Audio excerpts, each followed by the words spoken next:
আমার তো 2 মেয়ে আছে, আমি তো দেখি বাসায় তো অনেকের কমপ্লেইনগুলো আমরা শুনি।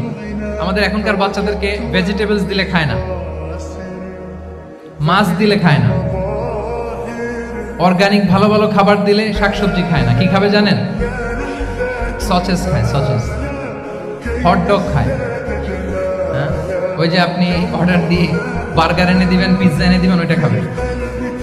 তারপর ইনস্ট্যান্ট নুডলস খাবে, স্যুপ খাবে, ফ্রোজেন যত মিল আছে এগুলো খাবে, টিনজাত খাবার যেগুলো দীর্ঘদিন সংরক্ষণ করে রাখা হয়।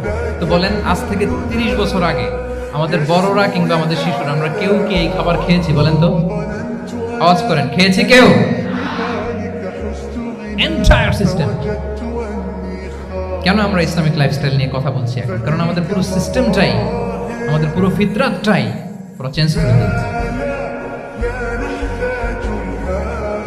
তারপর ডিভাইস ছাড়া বাচ্চারা খেতে চায় না, কার্টুন দেখে দেখে খাওয়াতে হয় ওদের। কি বলেন? আচ্ছা বলেন তো, আজ থেকে 30 বছর পেছনে ব্যাক টু দ্য হিস্ট্রিতে যদি আমরা যাই, 70-এর দশকে, 80-র দশকে বাংলাদেশের কোনো একটা গ্রামের কথা, একটা পল্লীর কথা আপনি একটু চিন্তা করেন তো। রাত 8টার দিকে, 9টার দিকে আপনি ওই গ্রামের কাউকে খুঁজে পাবেন?